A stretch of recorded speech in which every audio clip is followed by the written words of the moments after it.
Oi, gente, e aí? Essa aula é uma aula especial para os nossos alunos do Meta INSS, para o nosso grupo que está aí desenvolvendo suas atividades para o concurso do INSS. Então, gente, esse tema a gente já tem uma aula falando sobre Seguridade Social, conceitos, origem, evolução, sobre princípios e objetivos da Seguridade Social, mas a gente fez questão de fazer aqui uma aula exclusiva sobre esse tema, princípios constitucionais, tá certo? Então, voltando à questão da Seguridade Social, o que é Seguridade Social? É um sistema de proteção que tem como objetivo proteger todos em situações geradoras de necessidades, né?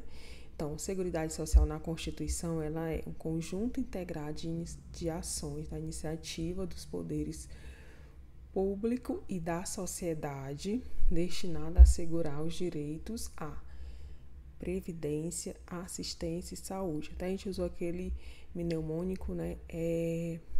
PAS, previdência, assistência e saúde. Então, isso aí é uma coisa que a gente já tem isso bem fixado, né? Então, Seguridade Social é esse sistema, né, de previdência, assistência e saúde. É um conjunto de garantias, é uma proteção que vai uma proteção ao cidadão através dessas três políticas, de forma bem clara. Então, para que a Seguridade Social, para que esse sistema de Seguridade Social, para que essa proteção aos cidadãos aconteça, né, ela precisa dessas ações integradas que a gente viu que é do poder público e da sociedade. Então, isso é uma questão recorrente nas provas, a gente tem que ficar bem claro isso. São ações do poder público e da sociedade para garantir o quê? A paz, previdência, assistência e saúde, tá certo? Então, alguma coisa me chamou a atenção, gente, que eu fiz questão de fazer esse vídeo para tentar explicar de forma mais detalhada o que é, quais são os princípios da Seguridade Social, quais são os objetivos da Seguridade Social. Então, quando vocês estiverem diante de uma prova com objetivos da Seguridade Social, quais são os objetivos os princípios da Seguridade Social. Então, objetivo e princípio dentro da Constituição, eles têm o mesmo efeito. Então, ela pode vir pedindo princípio e pode vir pedindo também objetivos, tá certo? Então, o que a gente vai tratar aqui são sobre os princípios constitucionais da Seguridade Social. Então, vamos deixar isso bem claro. A Seguridade Social ela é composta por três políticas: previdência, assistência e saúde. Cada política dessa vai ter os seus princípios, certo? Separadamente. Mas os princípios da Seguridade Social, eles são esses princípios que a gente vai tratar agora. Então, a gente não pode confundir em relação aos demais princípios. A gente está tratando sobre o princípio aquela ideia de guarda-chuva que a gente tem. A Seguridade Social é um guarda-chuva que vem proteger a todos em todas as situações. Dentro desse guarda-chuva, a gente tem as três políticas. Então, esses são os princípios desse guarda-chuva da Seguridade Social, tá certo? Então, qual é o primeiro princípio da Seguridade Social? É a universalidade da cobertura e do atendimento. A gente está usando a sigla no final de cada princípio. Universalidade da cobertura e do atendimento. UCA, né? Então, trata-se de proteção do maior número de problemas e do maior número de sujeitos, né? Então, quando a gente fala de universalidade da cobertura e do atendimento, quer dizer que a gente quer abranger, a Seguridade Social ela vai abranger o maior número possível de pessoas, cidadãos, trabalhadores, né?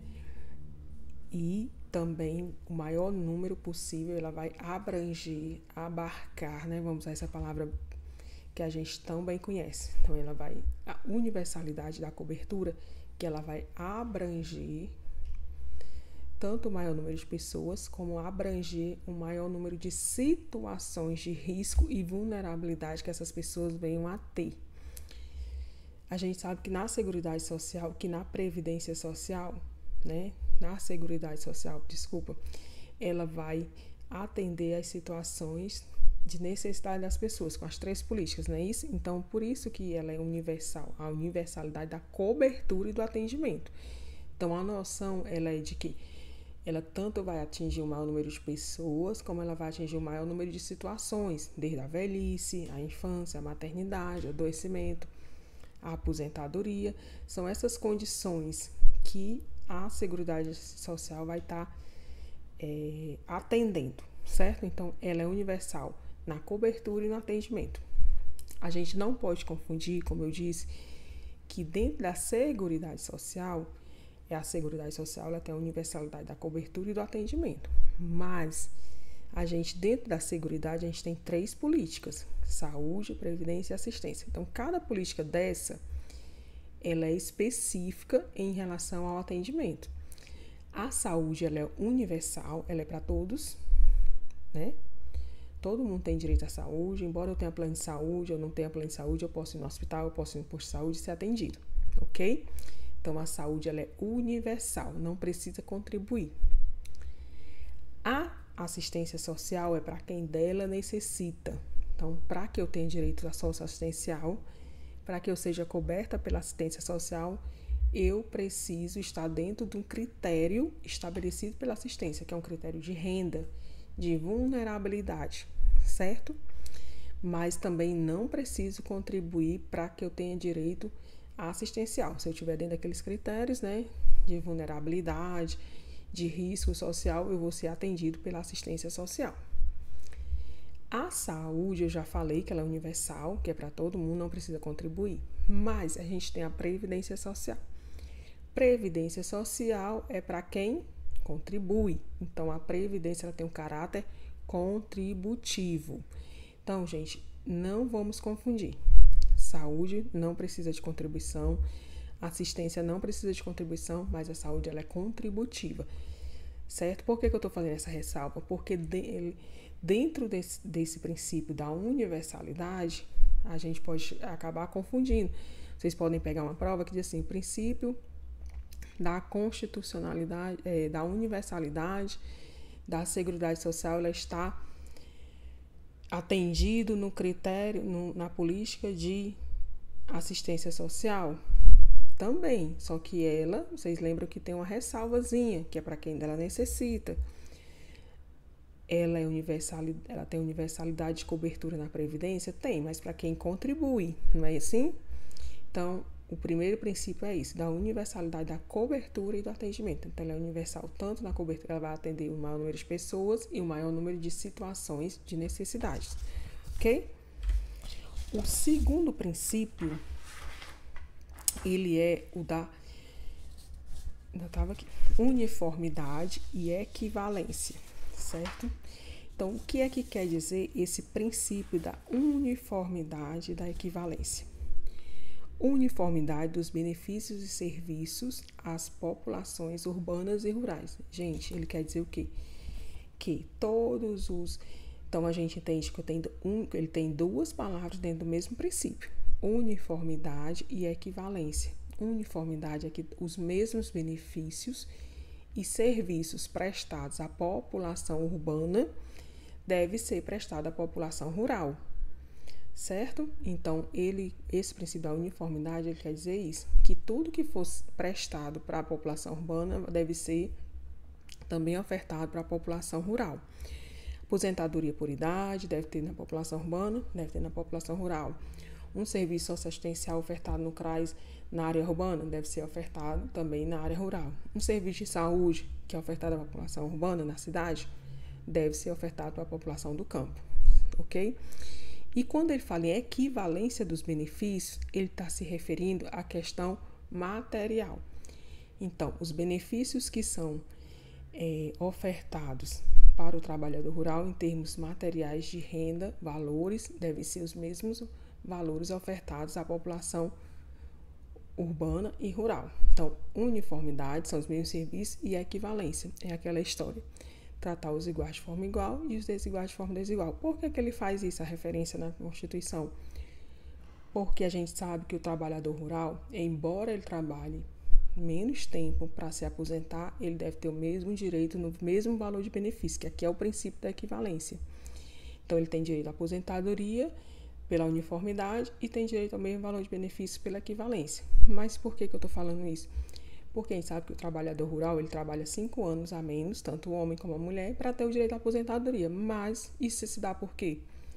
Porque as condições de trabalho rural, elas são são insalubres, né? Mais penosas, que geram maior risco de adoecimento, maior riscos de saúde a essa população. Então, embora eles tenham essas condições, eles vão ter os mesmos direitos, tanto no serviço, no benefício, como nos valores também pagos, certo? Então, esse é o segundo princípio.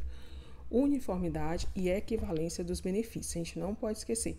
O mesmo rol de benefícios ofertado na cidade é o mesmo rol de benefícios ofertados no campo. E aí a gente vai para o terceiro princípio. Seletividade e distributividade na prestação dos serviços e benefícios. O que é isso, gente? Quer dizer que esse princípio, ele presta atenção que a gente tem duas palavras que são princípios distintos. São palavras distintas dentro do mesmo princípio. Seletividade vai dizer que eu vou selecionar dentro das necessidades da população quais são aquelas que merecem, que vão ser protegidas, certo? Então, seletividade é a prestação de benefício. Ela serve para mitigar o princípio da universalidade da cobertura, baseia-se no princípio da reserva do possível. A gente já viu que é por conta de que a gente sabe que no serviço público os recursos geralmente são limitados. Então, se há uma limitação de recursos, então há que se fazer uma seleção de necessidades. Vou usar um exemplo do auxílio-doença, né? Foi feito a definição de auxílio-doença. Todo mundo quando a pessoa vai solicitar um auxílio-doença, ele é empregado, então a empresa ela paga os primeiros 15 dias e o INSS vai pagar a partir do 16º dia. Então, esse é um princípio de seletividade. Foi definido na legislação que aquelas pessoas que teriam direito seria a partir do 16º dia, não todos os direitos. Tipo, a pessoa tem uma taxa de 5 dias, ela não vai ter direito a um benefício de auxílio-doença, entendeu? Então, dentro daquelas necessidades, o princípio da seletividade, ela escolhe a seleção daqueles que são mais urgentes, né? Que é para poder garantir essa reserva que seja possível atender as demais situações também. Então, voltando nesse terceiro princípio, e ele coloca a seletividade, que é essa seleção dos benefícios que merecem, né? Que vão ser acolhidos pela Seguridade Social, e o outro princípio, dentro desse mesmo princípio, é o da distributividade na prestação dos benefícios. O que é isso? É a questão da distribuição de renda à população mais carente, né? Distribuição de renda para as populações mais vulneráveis em situação de risco social ou de baixa renda. Aqui a gente tem 2 exemplos claros: distributividade na prestação dos benefícios e serviços. Hoje, aquelas pessoas que são atendidas pelo baixa renda, que a gente chama, né? Que tem o Auxílio Brasil, ou que esteja no cadastro único, elas têm direito a pagar a previdência como facultativo e baixa renda. E aí, em vez de elas contribuírem com 11% ou 20%, vão contribuir apenas com 5% do salário mínimo. Isso vai dar a garantia de todos os direitos, né, previdenciários também. Além desse, né, do atendimento desse princípio através da distributividade, através da distribuição de renda, a gente tem claramente o que é mais conhecido como Auxílio Brasil, né, o antigo Bolsa Família, e outros benefícios que são formas de garantir com que essa renda seja distribuída à população, né? Onde seja o poder público se vale da Seguridade Social para distribuir renda entre a população e entre as regiões do país. O Auxílio Brasil, por exemplo, ele é um benefício da assistência social, né? Então, através da assistência social, a Seguridade Social vai garantir renda a essas populações mais pobres, que ele vai estar atingindo esse objetivo, ok? Então, o terceiro princípio é o da seletividade, que é a seleção das necessidades, da priorização das necessidades, né? E a distributividade, que é essa questão da prestação de serviços às populações mais carentes através da renda, ok? Então, a gente tem que só tentar, porque as perguntas, muitas vezes, elas vêm querendo fazer com que você entenda que seletividade e distributividade é a mesma coisa. E não é, gente, são dois princípios. É um princípio, seletividade e distributividade, mas com duas palavras que não são a mesma coisa. Elas estão fazendo referência a uma situação de atendimento da Seguridade Social. Então, frise bem isso, não é a mesma coisa, seletividade e distributividade. Elas têm um sentido diferenciado. E isso é uma casca de banana nos concursos, tá certo?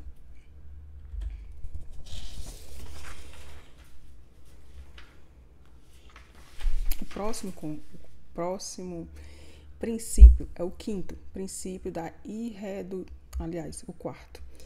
Irredutibilidade do valor dos benefícios. É o quê? Ele está no artigo 201 da Constituição Federal, que é assegurado o reajustamento dos benefícios para preservar-lhes em caráter permanente o valor real, conforme critérios definidos em lei. Quer dizer que os benefícios ofertados pela Previdência Social, pela Seguridade Social, elas não podem ser reduzidos. Esses benefícios não podem ter seu valor reduzido, certo? Então, não pode ter irredutibilidade no valor. E aí, como é que isso não vai ter valor? A Constituição Federal, ela fala em valor real. Hoje, o valor real do salário mínimo, de um benefício de aposentadoria de um salário mínimo é R$ 1.200. Então, o ano inteiro ele vai sofrer inflação, né? Tudo que a gente compra, tudo que a gente necessita, ele passa por uma inflação. E aí acaba que esse valor não vai ter o mesmo poder aquisitivo do início do ano. Quando chegar em dezembro, R$ 1.200 não dá para comprar mais tudo que eu comprava na cesta básica, tudo que eu comprava no início do ano. Então, é necessário que ele seja corrigido, né? Para que, pela inflação, ele tenha uma correção para que eu consiga adquirir os mesmos itens com aquele valor do meu benefício. Então, é isso que a Constituição fala, que tem que haver um ajuste no valor nominal, valor real do benefício. Aqui a gente faz uma ressalva que o STF, né, ele já não se refere mais a valor real. A Constituição diz que tem que ter o valor real, deve ser corrigido, né? Os benefícios deverão ser compatíveis com a inflação, né? O segurado não perca seu poder de compra. A Constituição fala isso. O STF, ele já diz que o benefício não pode perder seu valor nominal. Tipo, se hoje ele é R$2.000, ele deve permanecer sendo R$2.000. Ele não pode haver um decréscimo no valor nominal, né? No valor numérico desse benefício. Que é só uma ressalva, porque às vezes as questões vêm perguntando sobre valor real, é referente à Constituição, e valor numérico, nominal, é o STF que usa esse termo, certo? E aí esses benefícios devem ser corrigidos pelo INPC, né, que é o Índice Nacional de Preços do Consumidor, que é o que reajusta a inflação, certo? Então, o quinto princípio é o da equidade na forma de participação no custeio. Quem pode mais, paga mais. Quem pode menos, paga menos. Trata-se de um objetivo decorrente do princípio da capacidade contributiva. A gente quer isso. Deve ser cobradas mais contribuições de quem tem maior capacidade de pagamento para que seja possível beneficiar os que não possuem as mesmas condições. Na Constituição, né, na legislação previdenciária, tem definido os valores de alíquotas, né, que antes eram 8%, 9% e 11%. Com a reforma da Previdência, esses valores foram corrigidos. Então, existe uma alíquota cumulativa, progressiva e cumulativa. Então, se eu ganho até um valor X, vai ser descontado 7,5% do meu salário. E aí, o valor que passa além desse, vamos dar um exemplo, R$2.000, vai ser até R$2.000 descontado 7,5%. O valor que excede esse valor de R$2.000 será cobrado uma alíquota de 9%. E aí, o que exceder a um determinado limite vai sendo cobrado uma alíquota maior de 14%. Então, foi estabelecido essa alíquota progressiva e cumulativa na Constituição Federal. Então, é esse princípio na forma de participação no custeio. Nem todos contribuem da mesma forma. Então, quem ganha mais, contribui mais. Este é o quinto princípio. O sexto princípio, a gente já trouxe aqui para vocês com a mudança da emenda constitucional, que ele fala o quê? O princípio antes era só assim: diversidade da base de financiamento. Depois da reforma da Previdência, né, com a emenda constitucional, a emenda constitucional 103 de 2019, ele passou a ter uma nova... foi acrescentado, né? Foi acrescentado esse termo, esse parágrafo no artigo 6º, no princípio 6º. Diversidade da base de financiamento, identificando-se em rubricas contábeis específicas para cada área as receitas e as despesas vinculadas a ações de saúde, previdência e assistência, preservando o caráter contributivo da previdência social. Deve-se buscar o maior número de fontes de financiamento para a Seguridade Social. Afinal, a Seguridade Social será financiada por toda a sociedade, certo? Então, esse artigo, por que houve esse acréscimo nesse artigo? Porque a reforma da Previdência não foi fácil. Acredito que vocês tenham ouvido, acompanhado, né, toda a discussão, reforma da Previdência, das pessoas dizer que existe um rombo na Previdência, que se somar valores recebidos com os trabalhadores, empregados, não dá para pagar os aposentados, que hoje o número de aposentados é maior, de benefício é maior do que o que se arrecada. E tem por outro lado, uma outra base, né, contrária à reforma da Previdência, assegurava que não, que o financiamento da Seguridade Social, que tudo que é arrecadado com a Previdência Social é bem maior do que o que é gasto. Só que o que acontece, gente? O sistema é Seguridade Social. Então, tudo que é arrecadado vai para o mesmo saco, vamos dizer assim, uma mesma caixa. Então, tudo que é arrecadado de trabalhador, de empregado, de empresa, do governo, vai tudo para essa mesma caixa. Só que aí as despesas com saúde, tira daquele saco. As despesas com assistência, tira daquela caixa, né? Mesma caixa. E as despesas com a Previdência, que são os pagamentos de benefício, tira da mesma caixa. Só que essa base, que era contra a reforma, dizia que não, que a Previdência arrecada mais. O problema é que está sendo gasto mais com as outras áreas, né? Então, para que haja esse controle de saber de onde é que entra e onde é que sai, tudo que entrar nessa caixa vem com a rubrica, com uma especificação. Está entrando dinheiro da assistência, tanto. Está entrando dinheiro da saúde, tanto. Está entrando dinheiro da Previdência, tanto. Então, hoje há esse controle de tudo que entra nessa base de financiamento. Tem essa rubrica que a gente chama, né, essa definição para onde é que sai e para onde é que entra, se é para a saúde ou para a Previdência, que é para haver esse controle, certo? Então, esse artigo, vocês vão encontrar alguns materiais que ainda não tem com a reforma, mas a gente tem que já tá estudando com essa nova nomenclatura, tá certo? Então, eu já fiz essa atualização no e-book também e já tá tudo dentro da reforma da Previdência. Esse é o artigo 6º. Então, a gente vai agora para o artigo 7º, que é caráter democrático caráter democrático e descentralizado da administração mediante gestão quadripartite com participação dos trabalhadores, dos empregadores, dos aposentados e do governo nos órgãos colegiados. Essa questão, ela também é muito fácil de estar caindo nas provas, e aí a gente chama atenção aqui para que, gente, quadripartite, ela é a gestão, ele é democrático, descentralizado com a gestão com a administração mediante a gestão quadripartite, governo, empregadores, trabalhadores e aposentados. Como é que essa gestão se dá? Existe um Conselho Nacional de Previdência Social. Esse conselho é o órgão colegiado que vai fazer com que seja... Esse conselho é que vai definir como que esses recursos vão ser utilizados, como é que vai se dar essas despesas, né? Então, essa gestão, ela é quadripartite, 4 pessoas. As provas sempre perguntam sobre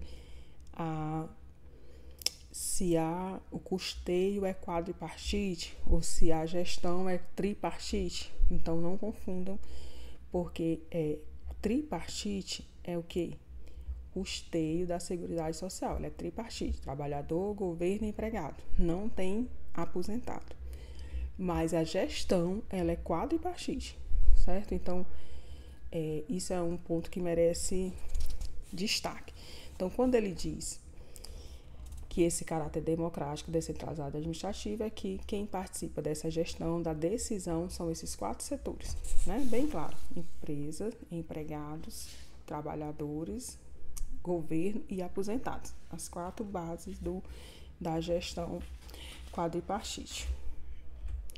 Por fim, né, aqui a gente só tem uma tela falando sobre que os objetivos são espécie de princípios. Então, quando a gente falar de princípios constitucionais da Seguridade Social, a gente está falando de objetivos da Seguridade Social, certo? É a mesma coisa. Aqui é um resumo mais detalhado, mais focado na banca CESP, como é que ela considera, o que ela cobra em cada princípio desse, com aquela questão, universalidade da cobertura de atendimento. Qual é a universalidade da cobertura? Cobre o quê? Riscos sociais. Abranger o maior número de riscos sociais. Vou fazer um resumo bem rápido. Universalidade do atendimento, cobrir o maior número de pessoas. Eu usei até o termo abarcar, né? Abarca o maior número de pessoas e abarca o maior número de riscos sociais. Então, todos os riscos sociais, infortúnios da vida e todas as pessoas vão ser atendidos pela Seguridade, certo? A universalidade é da Seguridade. A uniformidade, equivalência de benefícios e serviços às populações urbanas e rurais. Equivalência é o quê? Diz respeito à necessidade de o valor recebido econômico entre a população urbana e a rural ser o mesmo. E a equivalência de serviço, que os serviços sejam o mesmo rol de benefícios prestados à população urbana, seja mesmo à população rural. Então, uniformidade e equivalência faz referência a rol de benefícios e valor nominal dos benefícios. O outro princípio, seletividade e distributividade. Lembra que eu falei seletividade na prestação de serviço? Seletividade é uma coisa, distributividade é outra. A gente não pode, ele tem ideias diferentes, certo? Então, seletividade na prestação de serviços, quis dizer que selecionar os riscos que maior sofrimento estão causando na população e também a devida prestação a ser prevista, a ser atendida pela Seguridade. É selecionar quais benefícios, quais serviços vão ser prestados à comunidade. Distributividade diz respeito ao sistema de Seguridade atuar como elemento distribuidor de renda, salário família, auxílio reclusão, auxílio Brasil, né? Distributividade, né? Relacionada à renda, distribuir renda a populações carentes. Isso é um princípio, né? Da constitucional da Seguridade. Irredutibilidade do valor, que a gente já falou também, é a questão, não pode haver redução dos valores. E aí a gente fez aquela ressalva que a Constituição Federal, ela refere a valor nominal e real, ela tem que manter o mesmo, ela não pode reduzir o valor e tem que manter o mesmo padrão, mesma aquisição que ele tenha a ser reajustado. E o STF, ele fala somente de valor nominal. Então, isso também é uma perguntinha que sempre cai nas provas. O outro princípio é a equidade na participação de custeio, que é a igualdade material, ou seja, aquela que respeita as diferenças. Se eu ganho menos, eu pago menos. Se eu ganho mais, eu vou pagar mais, vou contribuir mais com a Previdência e com a Seguridade Social. Diversidade na base de financiamento foi a que sofreu uma alteração, né, que a gente viu, que significa que a Seguridade Social traz diversas fontes de financiamento, mas que toda rubrica que entrar, todo recurso que entrar ou sair, né, toda receita ou despesa vai ter uma rubrica especificando se é da saúde, da assistência ou da previdência. Ok, gente? E o sétimo princípio, que é o caráter democrático e descentralizado da administração, né, que é a base quadripartite de participação. Trabalhadores, empregadores, aposentados e governo. E aqui, gente, eu fiz uma tela extra, né, para vocês, porque muitas questões, elas cobram sobre alguns princípios gerais da Seguridade Social que não estão elencados no artigo 194 da Constituição. Que na Constituição, ela vem falar sobre os artigos, sobre os princípios da Seguridade Social, né? O artigo 194, ele vem elencar esses artigos, esses princípios, esses objetivos. Só que tem alguns princípios que eles não estão expressos na lei, mas eles são princípios que fazem com que os demais princípios venham a acontecer, com que a legislação ela possa ser efetivada. E acho que vocês já até devem ter respondido algumas questões referentes a eles, e muita gente fica, onde é que eu encontro esse princípio? Onde é que ele está escrito na Constituição, né? Então, a gente vai falar deles um pouquinho. Primeiro é o princípio da igualdade, né? Ele decorre justamente de tratar igual quem é igual, né? De todos serem tratados com a mesma igualdade, é a mesma questão da equivalência de serviço, então é o princípio da igualdade. O princípio da legalidade, que a Seguridade Social ela está prevista, né? Ela está baseada em legislações. E quais são as principais legislações que dão essa base para a Seguridade Social? É a Constituição Federal, a Lei 8.812, a Lei 8.212 e a Lei 8.213 de 91, o Decreto 3.048 e a mais recente, que é a Emenda Constitucional 103/19. Essa emenda constitucional foi a que trouxe a reforma da Previdência. Em muitos materiais que vocês vão encontrar por aí não tem falando sobre a reforma da Previdência. A última prova do INSS foi em 2015, né? Então, todo o material ele não tem essa reforma ainda, então a gente tem que estar atento a ela. Então, essa é a base legal que dá o princípio da legalidade à Seguridade Social. São essas 4 leis: Constituição, Lei 8.212, a 813, o Decreto 3.048 e a Emenda Constitucional 103/19, ok? O outro é o princípio do direito adquirido. O que é esse princípio do direito adquirido?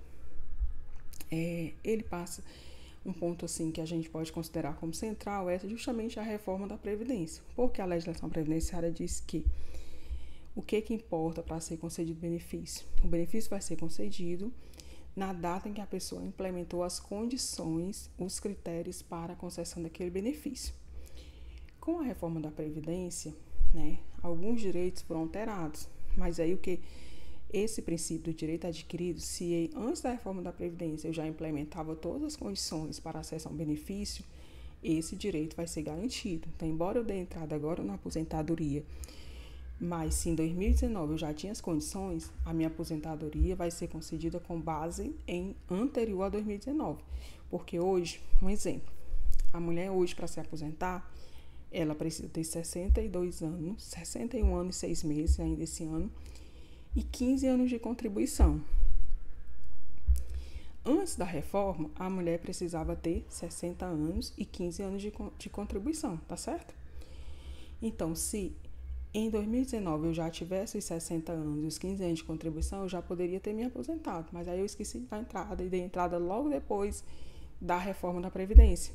E aí, o que vai ser atendido é o critério do direito adquirido, porque quando foi que eu implementei as condições? Em 2019. Então, em 2019 a lei era aquela, então vai ter validade a lei que garantia a aposentadoria aos 60 anos. Tá claro, gente?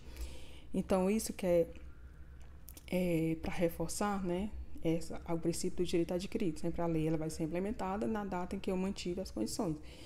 Se eu tinha direito adquirido antes de uma lei, então eu tenho aquele direito a ter aquele benefício, certo? Direito adquirido. O princípio da solidariedade é outro princípio que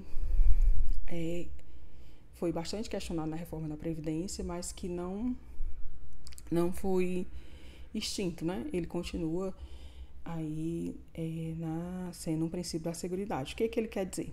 Que hoje os trabalhadores que estão na ativa estão contribuindo. O que eu contribuo hoje não vai ser mantido numa caixinha para que eu vá utilizar, tipo, eu comecei a trabalhar hoje, 2022, e aí o que eu for depositando, contribuindo, é que vai ser guardado numa caixinha específica para a Fátima. Não. Para quando daqui a 20 anos eu possa ter o direito à aposentadoria. Não é assim. Então, o princípio da solidariedade, ele diz que todos contribuem para que todos possam ter direito ao benefício. Um exemplo mais claro, gente. A pessoa que sofre um acidente, ela começou a trabalhar hoje, ela sofre um acidente. E aí, pela legislação previdenciária, acidente está isento de carência. Ela não precisava ter 12 contribuições ou mais contribuições para ela ter o direito à aposentadoria. A pessoa sofreu um acidente, começou a trabalhar hoje, ficou incapacitado. Então, ela vai ter direito a uma aposentadoria por invalidez. Se não fosse esse princípio da solidariedade, que todo mundo contribui para que todos tenham esse acesso, né? Essa pessoa não ia ter direito ao benefício, porque ela só tinha contribuído nem um dia, né? Na verdade, nem um dia. Então, a caixinha dela estava vazia. Ela não ia ter direito a uma aposentadoria. Mas esse princípio da solidariedade, né? Que a gente que é trabalhador ativo vai financiar os demais, né? E quem, no caso, os aposentados que continuam trabalhando, eles estão contribuindo para sustentar eu contribuo solidariamente com os demais, certo? Então, esse princípio, ele permanece. Certo? Acho que ficou claro, né? Que não existe uma separação do que a gente contribui. Não é uma conta do banco. Eu contribuo para ficar na minha conta e eu só vou ter direito àquilo que eu contribuí. Não. A contribuição vai ser para todo mundo dentro dos critérios. Mas aí tem o princípio da pré-existência do custeio, que é o que vai dizer assim: eu preciso contribuir para ter direito lá na frente. Tem algumas exceções, como eu disse, que é o caso de um acidente, né? Algumas doenças. Mas é aquela ideia de seguro de carro, né? Eu começo a pagar o seguro do carro para que, se acontecer um acidente, eu possa ter direito. Não é o inverso. Eu sofri um acidente e vou começar a contribuir. Não, existe esse princípio da pré-existência do custeio, até para que não haja uma quebra na Previdência, né? Por isso que tem as regras. Para ter direito ao auxílio-doença, eu preciso contribuir 12 meses. Para ter direito ao salário-maternidade, 10 meses, né? E aí por diante. Cada benefício tem um critério de pré-existência de custeio, né? Que a gente chama de carência, mas aí é justamente esse princípio da pré-existência, que eu preciso recolher para que eu tenha os direitos assegurados, para que essa previdência, para que essa seguridade social não venha a quebrar, tá certo? Então, gente, eu acho que a gente finaliza aqui, né? A gente tentou trazer aqui para vocês de forma mais clara esses princípios e objetivos que a gente, durante todo o nosso percurso, a gente sempre vai fazer referência a um ao outro, tá certo? Então, bom estudo aí para vocês.